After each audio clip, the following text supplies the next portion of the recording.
الحمد لله رب العالمين والصلاة والسلام على سيد الأنبياء والمرسلين أما بعد فأعوذ بالله من الشيطان الرجيم بسم الله الرحمن الرحيم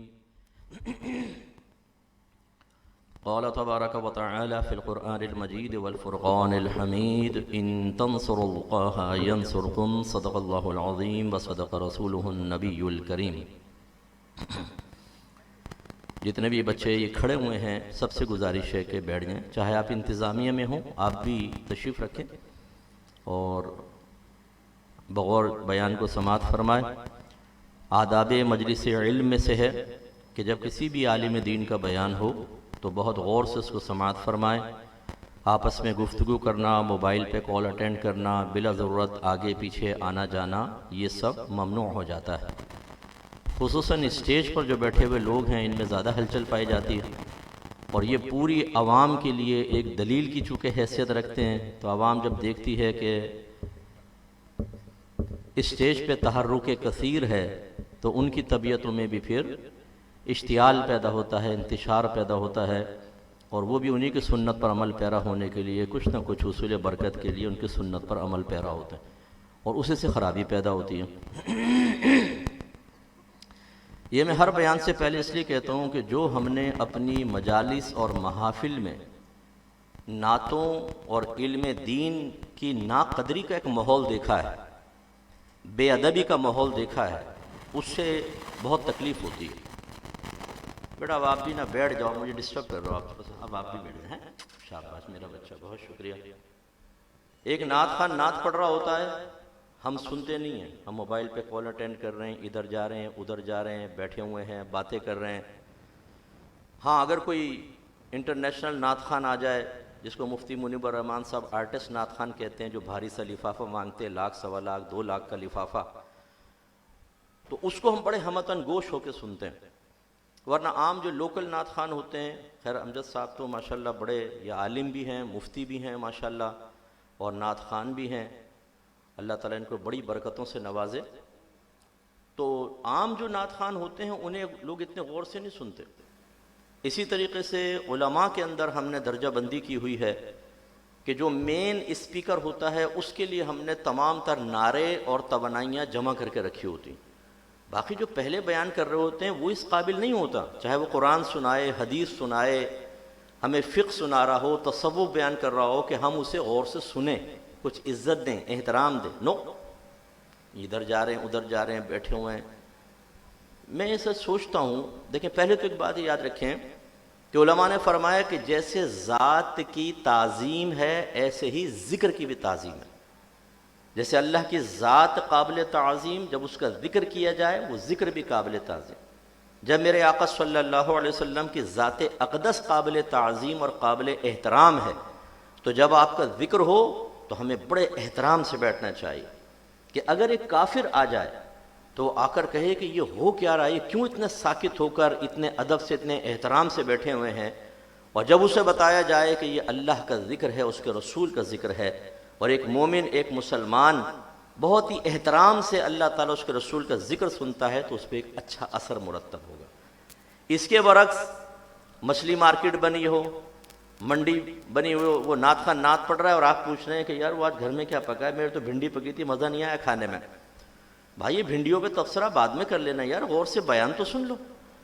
تو یہ میں آپ سے گزارش کرتا ہوں، آپ سب ماشاءاللہ اچھے لوگ ہیں، اور یہ انٹرنیٹ پہ بھی ہمارا لائیو پروگرام چل رہا ہے، جو ہمارے بھائی بہن سن رہے ہیں وہ اپنے گھر میں بیٹھ کر ہماری اس بات پر غور کریں، اور جب بھی کوئی مجلس اور محفل ہو بڑے ادب اور احترام سے بیٹھیں۔ اگر کوئی ضروری کام ہے تو پھر فی الحال بیٹھے نہیں، باہر ہی رہیں، لیکن آ کر بیٹھ گئے تو ادب احترام۔ حضرت شیخ عبدالحق محدث دہلوی رحمۃ اللہ علیہ فرماتے ہیں، یہ مدارج النبوت میں، یہ ساؤنڈ بعد میں شور کر رہا ہے، آپ غور کر رہے ہیں ذرا سا، یہ دیکھیں، ای کو بند کریں بالکل اس کی۔ شیخ عبدالحق محدث دہلوی رحمۃ اللہ علیہ مدارج النبوت میں کہ نبی کریم صلی اللہ علیہ وسلم کی محبت کی علامات میں سے ایک یہ ہے کہ جب سرکار کا ذکر کیا جائے تو اسے بہت ہی ادب و احترام سے سنا جائے، اور کہتے ہیں کہ جب سرکار کلام فرماتے تھے تو صحابہ کرام ایک دم ساکن اور ساکت ہو کر نبی کریم صلی اللہ علیہ وسلم کی بات کو سماعت فرماتے تھے، اور روایات میں بھی ہے کہ اتنے وہ ساکت ہو کے بے حس و حرکت بیٹھتے تھے کہ اگر ایک پرندہ سر پر آ کر بیٹھ جائے تو اڑے نہیں.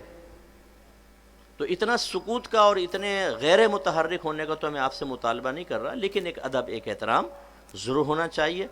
اور یہ بھی وضاحت میں کر دوں کہ جو اس طرح کوئی بات کر رہا ہے اور یا اٹھ رہا آ رہا جا رہا ہے، خدا نہ خواستہ اس کا بے ادبی کا قصد نہیں ہوتا، ٹھیک ہے نا، ارادہ تو نہیں ہوتا میں بے ادبی کروں. یہ میں یہ آپ کو سمجھانا چاہ رہا ہوں کہ بعض چیزیں نادانستہ طور پر، غیر ارادی طور پر ہم سے غلط سرزد ہو جاتی ہیں اور ہمیں اس کا احساس نہیں ہوتا.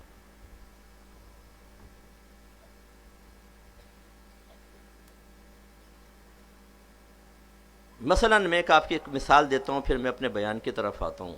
میں آپ سب سے پوچھوں گا، آپ سب ذی شعور بیٹھے ہوئے ہیں ماشاءاللہ. ماں اگر آپ سے کوئی کہے بیٹا پانی پلاؤ، آپ زبان سے منع نہ کریں اور دیکھ کے سائیڈ میں نکل جائیں. والد صاحب کام بتائیں، آپ نہ مانیں. آپ کے امام صاحب کام بتائیں، آپ نہ سنیں. آپ کے مذہبی ٹیچر آپ کو کوئی کام بتائیں، آپ ان کی نہ سنیں. کوئی عالم، کوئی مفتی آپ سے کہے، آپ اس کی بات نہ سنیں. آپ کا شیخ کامل آپ سے کچھ کہے، آپ اس کی بات بھی اوائڈ کریں. انکار نہیں کر رہے، آپ اوائڈ کر رہے ہیں، اس پہ عمل نہیں کر رہے. آپ بتائیں کہ ایسا شخص با ادب کہلائے گا یا بے ادب کہلائے گا؟ زور سے بولی، اب میرے کان تک آواز آنی چاہیے. کیا کہلائے گا؟ بے ادب کہلائے گا. واقعی آپ عالم ہوش میں بات کہہ رہے ہیں. اب جب اللہ تبارک و تعالیٰ اس کے رسول کو حکم بیان فرمائیں اور سننے کے باوجود ہمارا مسلمان ایک کان سے سنے دوسرے کان سے نکال دے، اور جب اسے سمجھایا جائے تو وہ جواب میں کہے کہ میں انکار نہیں کر رہا ہوں، ہاں سست ضرور ہوں، تو بتائیں اس میں کوئی بے ادبی کا پہلو ہے یا نہیں ہے؟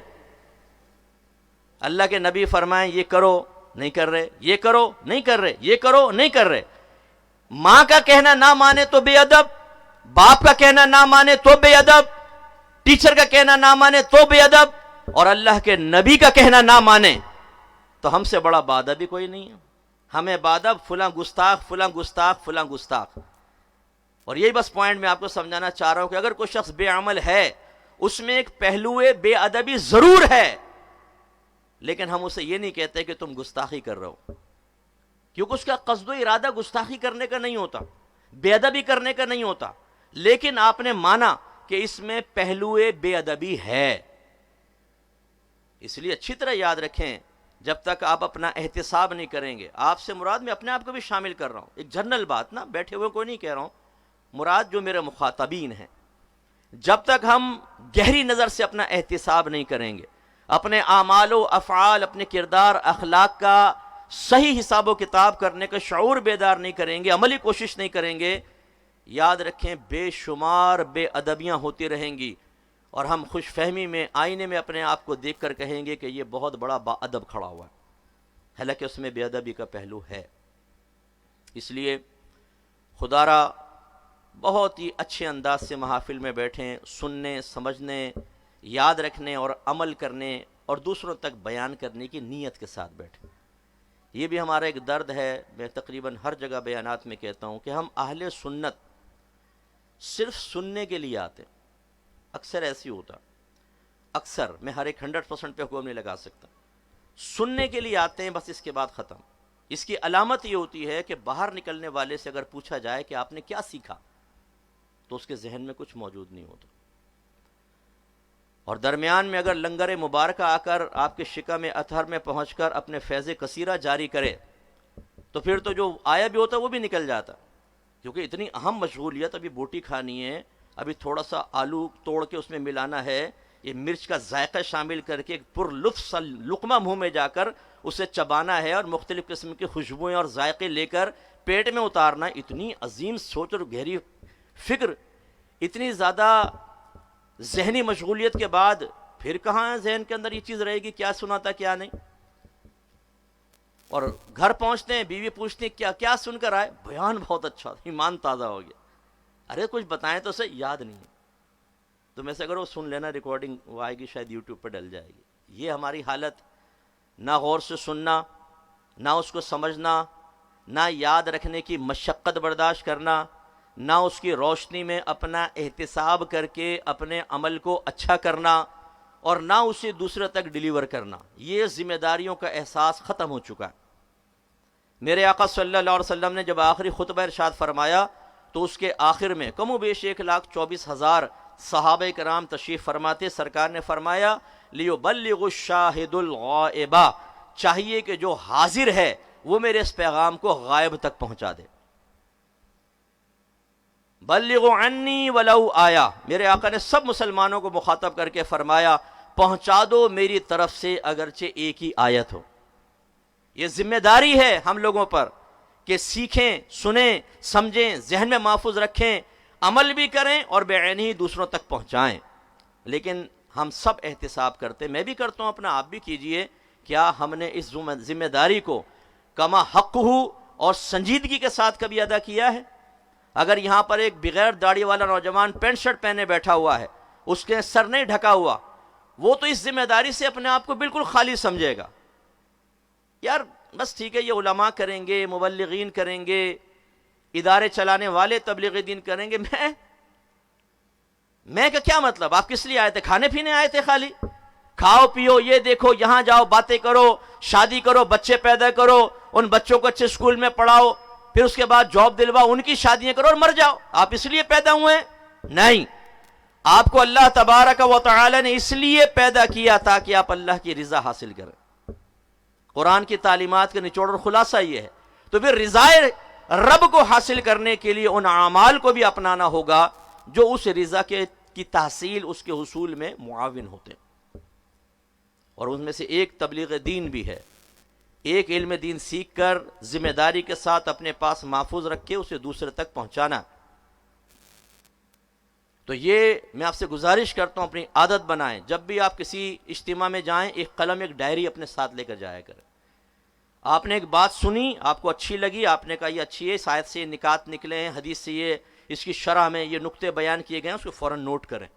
اوپر ڈیٹ ڈالیں کہ فلاں میں اب جلسے میں گیا تھا، فلاں عالم تھا، اس وقت میں نے بیان سنا، اس کا ٹاپک موضوع یہ تھا اور اس میں یہ پہلی پوائنٹ، دوسرا، تیسرا، چوتھا، پانچواں. اب آپ کے پاس یہ محفوظ ہو گیا. آپ گھر گئے، رات کو سونے سے پہلے ایک دفعہ اس کو پورا دیکھیں، ان مضامین کو ذہن میں لائیں جو آپ نے سنے تھے، ادھر ادھر ہو گئے تھے تو دوبارہ حاضر ہوں گے. اس کے بعد ذمہ داری محسوس کریں کہ اب آپ کسی کے سامنے اس کو بیان کریں. وہ زوجہ بھی ہو سکتی ہے، آپ کے بچے بھی ہو سکتے ہیں، دوست احباب بھی ہو سکتے ہیں. بلکہ میں تو ینگسٹر سے کہتا ہوں جو ذرا سمجھدار ہیں، انتظار مت کریں، آپ اسی کو ریکارڈ کریں اپنے موبائل کے اندر، یوٹیوب پہ ایک چینل بنائیں، اس میں ڈال دیں. جب آپ ریکارڈ کریں گے تو لازم بات ہے آدھی بات ذہن میں ہوگی، آدھی نہیں، ٹوٹا پھوٹا ہوگا. آپ کہیں گے یار یہ ڈالوں گا تو لوگ ہنسیں گے. فرسٹ ٹائم ایسا ہوگا، لیکن سیکنڈ ٹائم انشاءاللہ جب آپ سنیں گے اور لکھیں گے نا تو اس احساس ذمہ داری کی وجہ سے بہت اچھا آپ یاد کر سکیں گے اور اچھے انداز سے لکھیں گے اور اچھے انداز سے بول سکیں گے. 4 5 6 دفعہ پریکٹس کر لیں، انشاءاللہ آپ یہ دیکھیں گے کہ آپ کی بہت ساری باتیں لوگوں تک پہنچے گی. نہ انتظار کریں کہ علماء کہیں گے، نہ انتظار کریں کہ دیگر. ہاں، ہمارا مرجع، ہمارے علم کے حصول کا یا تحصیل کا منبع علماء ہی ہونے چاہیے، وہ بھی صحیح العقیدہ علماء، علماء اہل سنت. لیکن ساری ذمہ داری ان پر ڈال کے یہ سوچنا کہ بس وہی کریں گے، ایسا نہیں. آپ سب کو اس میں کوآپریٹ کرنا پڑے گا. یہی اللہ تعالیٰ نے اس آیت میں بیان فرمایا جو میں نے آپ کی خدمت میں پڑھی، ان تنصروا اللہ ینصرکم. اس کے لفظی ترجمہ یہ ہے کہ اگر تم اللہ کی مدد کرو گے تو اللہ تعالیٰ تمہاری امداد فرمائے گا. ایک دفعہ دوسری پڑھ دیجیے.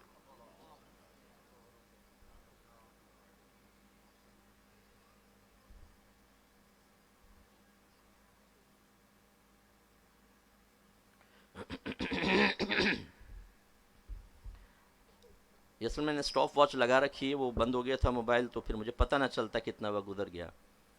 اللہ تعالیٰ فرماتا ہے، اس کا لفظی ترجمہ ہے اگر تم اللہ کی مدد کرو گے اللہ تعالیٰ تمہاری امداد فرمائے گا. لفظی ترجمہ یہ ہے. آپ بتائیے اللہ تعالیٰ محتاج ہے یا غیر محتاج؟ بولیے. اور ہم محتاج ہیں یا غیر محتاج؟ محتاج. ایک غیر محتاج محتاج سے فرما رہا ہے اگر تم اللہ کی مدد کرو گے اللہ تعالیٰ تمہاری امداد فرمائے گا. قربان جائیے. اب یقینی سی بات ہے اللہ تو غیر محتاج ہے، تو اس کا کیا مطلب ہے وہ سمجھنا چاہیے۔ علماء اسلام نے ارشاد فرمایا کہ یہاں مراد یہ ہے کہ اللہ تعالیٰ یہ فرمانا چاہتا ہے اگر تم اللہ کے دین کی مدد کرو گے تو اللہ تبارک و تعالیٰ تمہاری امداد فرمائے گا۔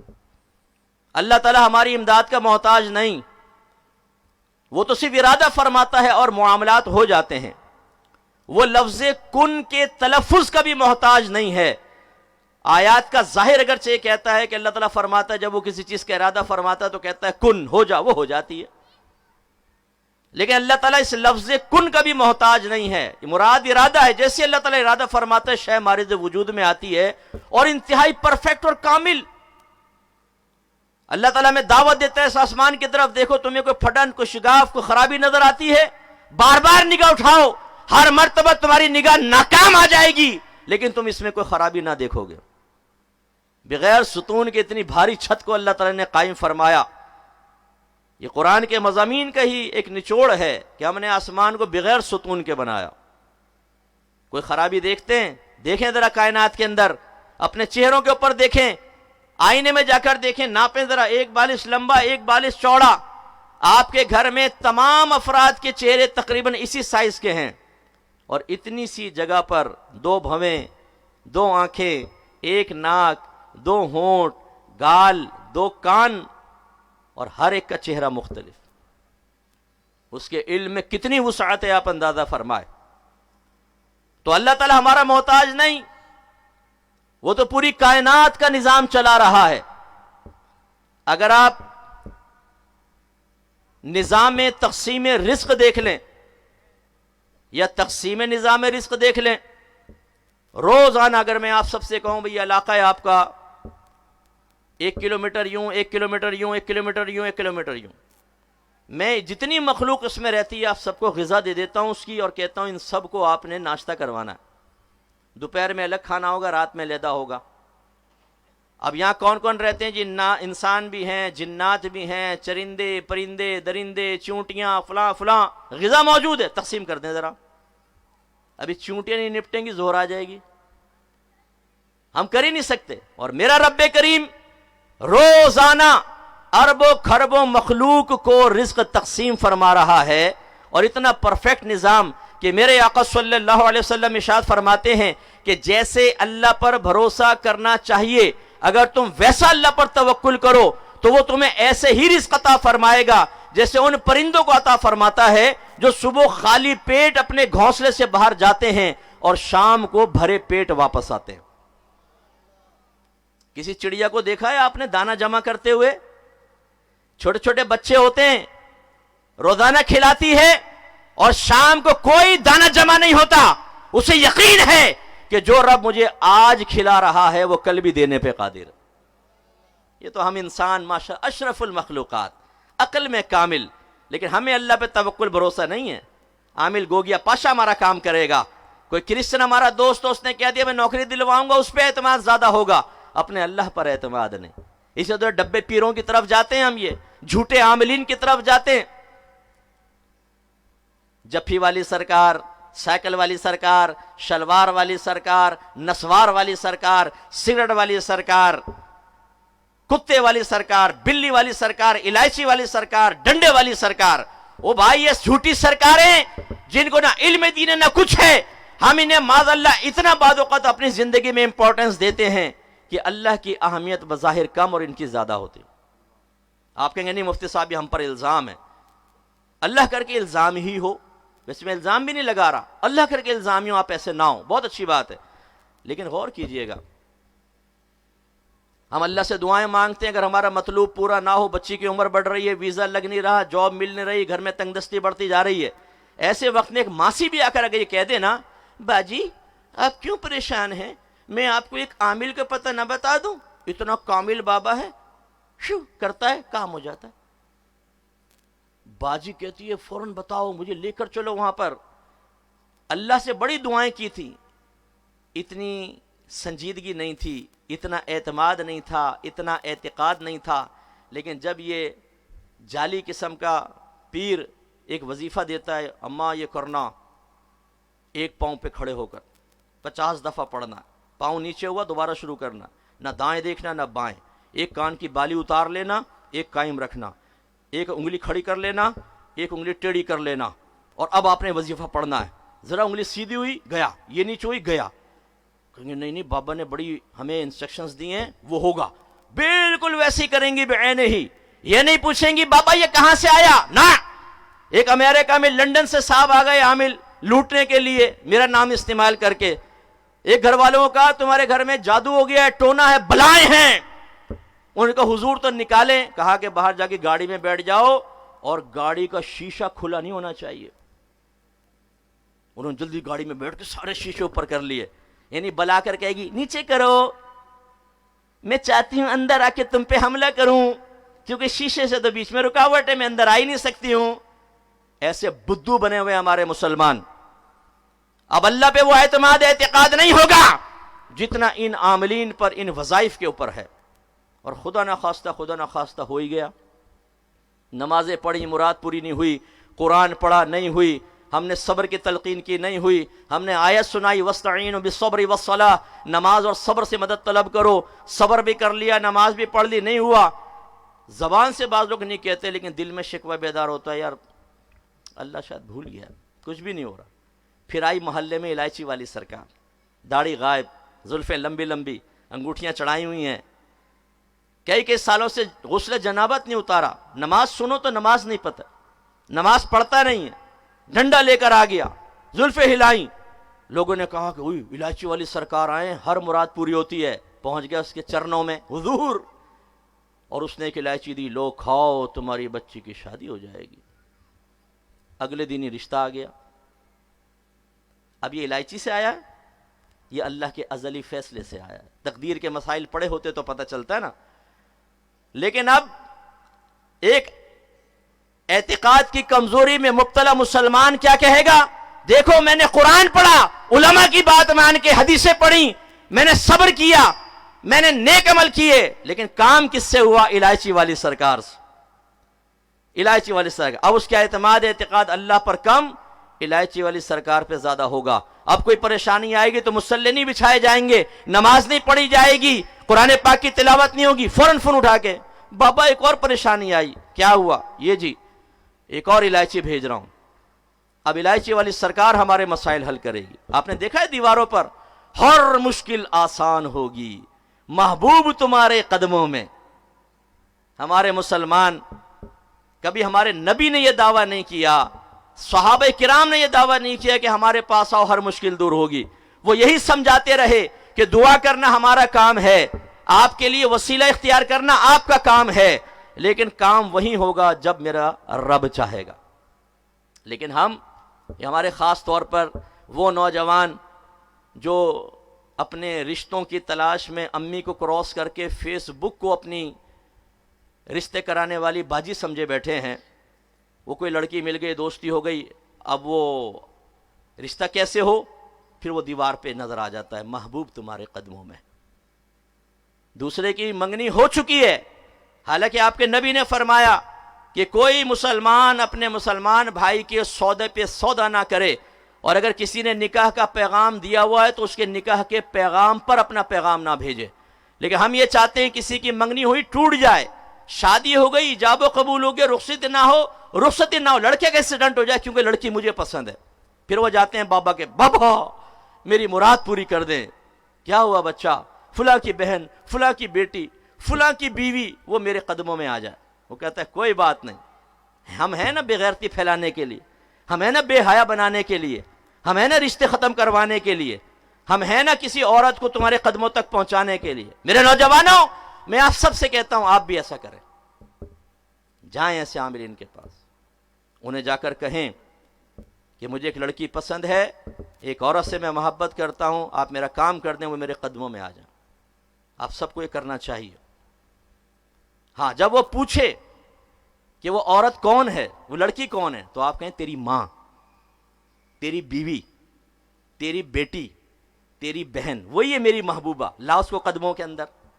پھر دیکھیں کیسا یہ اس کو آگ لگتی ہے، یعنی دوسرے کی ماں بہن بیٹی کی کوئی عزت نہیں ہے، تم لڑکوں کو بغیرت بنا رہے ہو، اور لڑکے بے حیا بننے کے لیے تیار ہیں کہ کسی کی ماں بہن بیٹی بھابھیوں کے اوپر نگاہ رکھی ہوئی ہے۔ لیکن جب اس عامل کے بارے میں آپ کہیں گے اور اسے ہی کہیں گے تب پتہ چلے گا. ایسے میرے بچوں، اگر یہ عامل جو بڑھ کے مارنے والے ان کو کہہ رہا ہوں، اچھے عامل کی بات نہیں کر رہا ہوں. اچھے عامل کون ہوتے ہیں؟ باعمل، باشرع، نمازی. اور جب آپ ان کے پاس جائیں تو وہ کہیں کہ بھائی دیکھیں کام تو اللہ ہی کرے گا، وسیلے ہوتے ہیں، ٹھیک ہے وسیلہ بننے کی کوشش کرتے ہیں، ہو گیا تو اللہ کا کمال ہے، ہمارا نہیں، اور نہیں ہوا تو ہم تو عاجز بندے ہیں، کوشش کرنا ہمارا کام ہے. ٹھیک ہے، بہت اچھی بات ہے، آپ کوشش کروائیں، کوئی بات نہیں. صحابہ آئے نبی کریم کی بارگاہ میں دعائیں کروائی ہیں، ٹھیک ہے. میں ان کے بارے میں کہہ رہا ہوں ہر مراد پوری ہوگی. آؤ ذرا بابا کے پاس، کوئی مایوس نہیں جاتا. آپ جا کر بیٹھیں گے، بابا میں پریشان ہوں. اچھا، ایک تو پوچھتا ہے کیا پریشانی ہے بچہ؟ آپ جواب میں کیوں نہیں کہتے تو بتانا بابا؟ ہم بچہ کیوں بتائے؟ بابا بتائے گا نا. نہیں بابا، یہ مسئلہ، یہ مسئلہ، یہ مسئلہ. اس نے سنا سارے، آپ کے دیکھا کہ کیا کیا مسائل ہیں. ماہر نفسیات تو ہوتے ہیں، فکر مت، صحیح جگہ آ گئے ہو تو. بابا ایسا کام کرے گا تمہارا سب مسئلہ حل ہو جائے گا.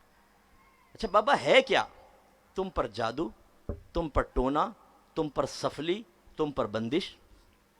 اور ہم فوراً یقین کر لیتے ہیں کہ یہ بڑا اچھا بتا رہا ہے. اب ذرا یہ کہیں بابا جب تجھے اتنا پتہ چل گیا نا کہ جادو ٹولا سفلی ہے، یہ بتا میری جیب میں کیا ہے؟ عمل کر کے بتا ذرا کیا ہے میری جیب میں. بتا میں کیا کھا کر آیا ہوں، میرے گھر کے افراد کتنے، میری بیوی میری فرما بردار ہے یا روزانہ جوڈو کراٹے کے وار کر کے میرا منہ بگاڑا ہوا اس نے مار مار کے تھپڑ. باہر کے ملک ایک نوجوان نے کہا مفتی صاحب آج میری بیوی نے میرے منہ پہ تھپڑ مارا، میں کیا کروں؟ میں نے کہا بیٹا تو صبر کر، اور کیا کر سکتا ہے، تیرے بس میں کچھ بھی نہیں ہے. جو بیویوں سے تھپڑ کھا رہا ہو تو اس کو صبر کی تلقین نہیں کروں گا، اور کیا کروں گا؟ پوچھنے شامل سے. اب دیکھیں غصے ہو جائے گا، ارے ان کے پاس کچھ بھی نہیں ہے، سب میرے رب کے دستے قدرت میں ہے، جس کو جب چاہے جتنا چاہے عطا فرمائے. اور سب سے بڑا وسیلہ میرے آقا صلی اللہ علیہ وسلم ہے. سرکار کی بارگاہ میں استغاثہ کر لیں، فریاد کریں. یہ آپ کے ہم زمانہ اچھے لوگ ہیں، نیک ہیں، پرہیزگار ہیں، باشرع ہیں، ان سے جا کر دعا کروائیں جو صحابہ کا طریقہ تھا. تو اللہ تبارک و تعالی غیر محتاج، لیکن وہ ہمیں فرما رہا ہے ان تنصروا اللہ ینصرکم، اگر تم اللہ کے دین کی مدد کرو گے اللہ تمہاری امداد فرمائے گا. اب یہ آیت جو ہے سب سے پہلے اس کے مخاطب میرے آقا صلی اللہ علیہ وسلم ہے. یہ آیت سینہ مصطفیٰ پہ نازل ہوئی ہے نا، اس کے مضامین پھر سرکار نے صحابہ کرام کے سامنے بیان کی. اس کا مطلب اس آیت کے مخاطب میرے آقا، پھر آپ کے وسیلے سے صحابہ کرام، پھر تابعین، پھر تبع تابعین، اور ہر دور کے مسلمان رہے. تو دو گروہ بن گئے. ایک وہ کہ جنہوں نے اس آیت کو سنا اور سننے کے بعد اس کے تقاضے کے مطابق عمل کیا. اس میں عاملین کے سردار میرے آقا، اگر تم اللہ کے دین کی مدد کرو گے اللہ تمہاری امداد فرمائے گا.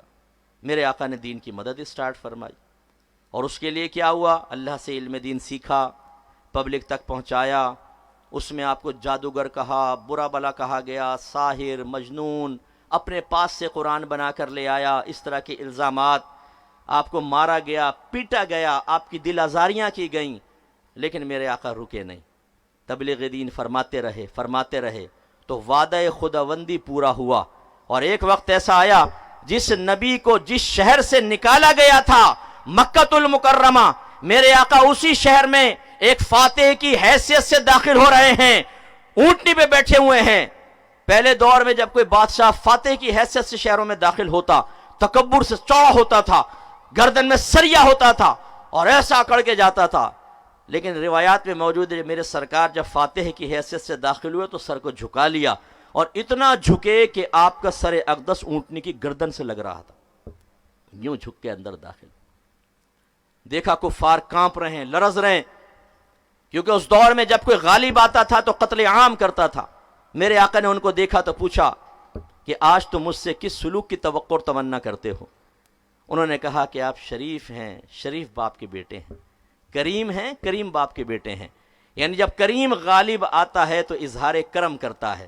میرے آقا نے فرمایا لا تثریب علیکم اليوم، آج تم میں سے کسی پر کوئی گرفت نہیں ہے، جاؤ میں نے تم سب کو آزاد کر دیا. اتنی اللہ نے عزت عطا فرمائی.